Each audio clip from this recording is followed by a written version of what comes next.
Hola, com anem? Soc el David i en aquest tutorial us ensenyaré com fer directes a YouTube. Estem a YouTube. Com podeu veure, aquesta és la pàgina principal. Aquí tenim vídeos que ens proposen i també tenim directament a dalt de tot, a la dreta, les opcions de penjar vídeo, emetre en directe o crear una publicació. Abans de parlar dels directes, anem a repassar un parell de cosetes molt ràpidament, que si no el vídeo es farà massa llarg, sobre el nostre canal de YouTube. Com l'heu de configurar per arribar a més gent? Perquè, a veure, fer directes està molt bé, però és millor si aquests els veu algú. Per tant, el primer que haurem de fer, quan ens donem d'alta a YouTube, i això ho podeu fer amb qualsevol adreça de correu a través del menú aquest de la dreta, és utilitzar les opcions del menú esquerre dins del YouTube Studio. En aquest hi trobareu l'opció de configurar, que proporciona la informació general del canal en el que podreu indicar des d'on l'utilitzeu, quines paraules clau defineixen el vostre contingut i voleu que per defecte s'incorporin a la informació de cada vídeo, si el vostre públic és infantil o no, entre altres opcions com els permisos, per si voleu compartir la gestió del canal amb altres usuaris, la comunitat on podreu assignar moderadors o bloquejar usuaris i paraules al xat del directe. L'altra opció més important és la personalització. A disseny podreu afegir un tràiler del canal escollit entre els vostres vídeos, un destacat pels subscriptors que tornen i crear llistes de reproducció tant de vídeos com d'altres canals. A branding és important que poseu el vostre logo, o la vostra foto si no teniu logo, i una imatge pel banner. Aquí us especifica les dimensions mínimes i el pes màxim de cada imatge.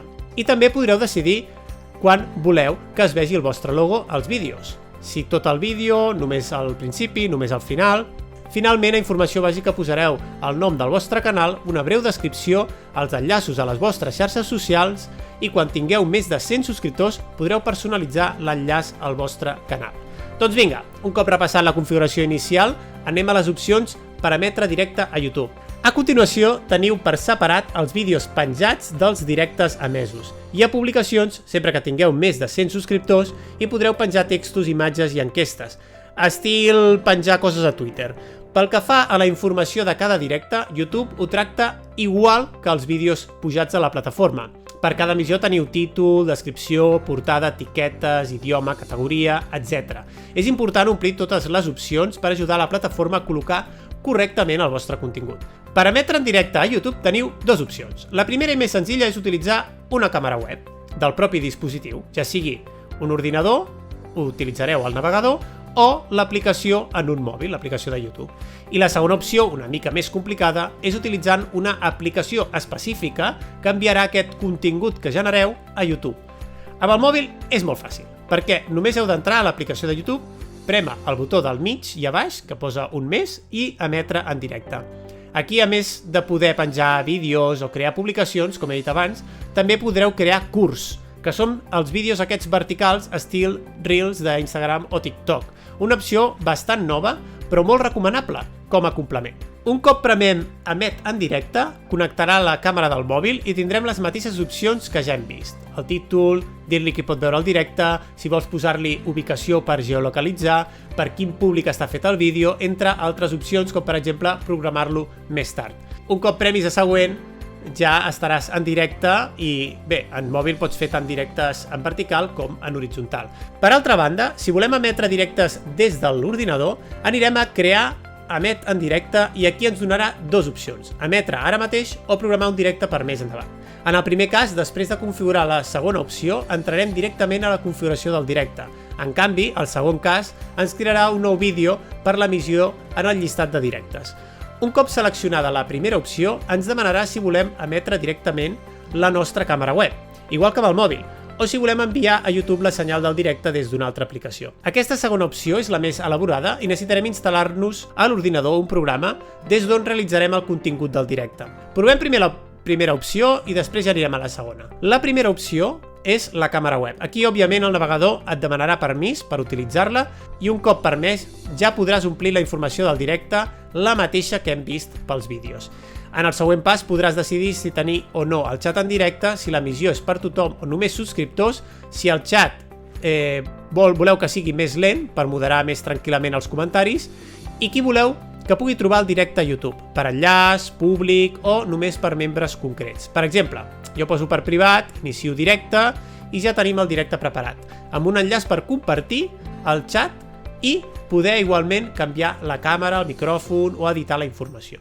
Ja només quedaria prémer el botó Emet en directe per començar. Aquí al menú de l'esquerra podeu consultar tots els directes programats, inclòs el que acabem de configurar. Des d'aquesta secció podrem editar-los i eliminar-los. Ara anem a provar la segona opció, la més complicada. Directe a través d'una aplicació, que ens servirà per elaborar millor la realització, podent afegir a la càmera molts altres recursos, com poden ser imatges, captures d'una pàgina web, documents, més càmeres, música de fons... És l'opció més completa, per dir-ho d'alguna manera. En aquest cas començaríem igual, aniríem a crear Emet directe, ara mateix, i aquí seleccionaríem la segona opció, programari de reproducció en directe. Això ens portarà directament a l'administrador de directe. Aquí, a banda de poder configurar la informació que ja hem vist, tindrem la configuració de reproducció. La configuració addicional, aquesta que veieu aquí a la banda dreta, en principi no és important, perquè són modes més avançats de directe. La latència, que està a sota, és la diferència que hi ha de temps entre el que s'està emetent i la gent que està parlant en el xat. En baixa o molt baixa podreu interactuar més ràpid amb el xat. Aquí el més important és copiar la clau de transmissió, perquè serà el codi que ens demanarà l'aplicació externa que hem comentat abans. També teniu l'analítica amb les visualitzacions i l'estat de reproducció, on podeu veure si sou o no en directe i si tot es veu i s'escolta bé. Farem una prova en privat. Copiem el codi i anem al programa. La majoria de creadors us recomanaran un d'aquests dos programes. El primer es diu Open Broadcaster Software, OBS Studio. Ho podeu buscar a Google.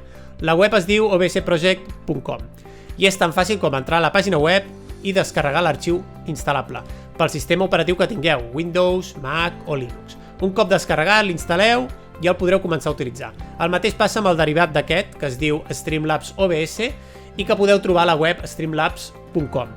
Aquesta versió d'OBS afegeix opcions i plantilles per facilitar la configuració del directe, però és, en el fons, exactament igual que el programa original. En comptes d'editar-ho tot, hi trobareu moltes personalitzacions automàtiques que us ajudaran a començar. Jo prefereixo OBS perquè et dona més llibertat i està més actualitzat, però la majoria de streamers i youtubers utilitzen Streamlabs OBS perquè els fa la vida més fàcil. Aquí ja depèn de vosaltres una mica. Aquí estem, a l'OBS. Quan l'obriu, el primer cop us sortirà un assistent automàtic. Com que jo ja el tinc configurat, en el meu cas aniré a crear un nou perfil que li diré YouTube i aquí tenim l'assistent.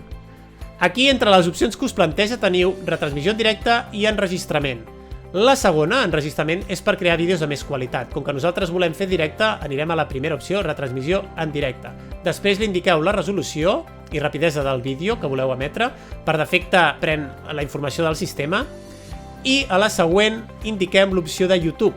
Podeu connectar el vostre compte. És recomanat en cas que vulgueu emetre directament sense especificar absolutament res del directe, títol, portada, etc. O utilitzar la clau, que és el nostre cas. Jo prefereixo això perquè, ja us dic, tenim un enllaç concret del directe, tenim tota la informació ja posada a YouTube, ja tenim la portada, etc. Enganxaríem aquí la clau i passaríem al següent pas. Aquí veiem com OBS fa una prova de connexió. Si anem a la pàgina del nostre directe a YouTube, podem veure que està rebent la imatge, que és aquesta espècie de vídeo en blanc i negre, i un cop realitzada la prova ja deixarem de rebre informació a YouTube. I a l'aplicació, mireu, ja ens mostra la configuració aplicada. Al generar directe sempre ens demanarà de nou la clau. Un cop aplicat i a l'iniciar ja estaríem en directe a YouTube. Això és important. Cada cop que engegueu directe us demanarà la clau de YouTube, perquè estem generant directes diferents amb enllaços diferents.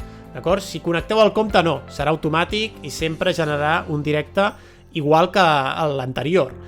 Però si voleu fer-ho més professionalment, és millor tenir aquesta clau de YouTube, posar-ho a l'OBS i cada vegada que inicieu directe fer un nou vídeo, un nou directe diferent a la resta.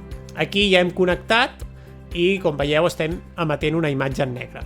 Per canviar el que estem emetent, podem crear una nova col·lecció d'escenes, on posarem les diferents escenes d'aquest vídeo, ja sigui la portada, la càmera o la imatge final del directe. Anem a crear una nova col·lecció. Li posem de nom Càmera a YouTube.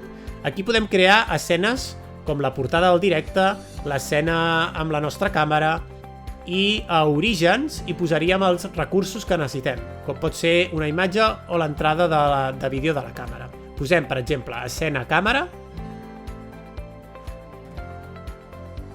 afegim com a recurs un dispositiu de captura de vídeo, que de títol li posarem càmera, perquè és la nostra càmera. És aquesta, la C922. Li selecciono la resolució que vull. I aquí puc fer l'espai més petit. Bé, aquí podeu fer tot el que vulgueu amb l'escena. Per exemple, si vull mostrar un videojoc, jo aquí puc capturar-lo. Selecciono. Aquí tinc el Fallout obert i ja està. Ja tindríem la nostra escena amb el videojoc i la càmera. Com podeu veure, a la pàgina de YouTube veiem exactament el que estem emetent, no? Això és el que veuen els espectadors. Es veu i s'escolta bé. Aquí teniu les analítiques. El directe està funcionant correctament. Evidentment, podríeu fer diverses escenes. Podeu fer l'escena de la càmera, la podem duplicar, per exemple, per tenir l'escena del videojoc, i a l'actual només deixarem la càmera. Vale?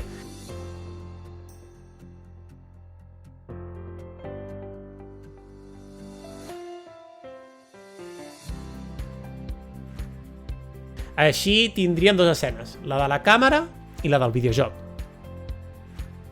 I així es veurien al directe.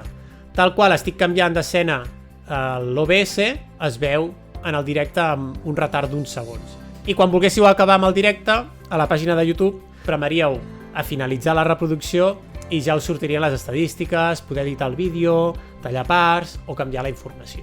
I fins aquí el tutorial d'avui, espero que us hagi servit, que us sigui útil, i si teniu més dubtes no patiu, que estarem per aquí amb el que necessiteu per especificar tot allò que us hagi quedat mig.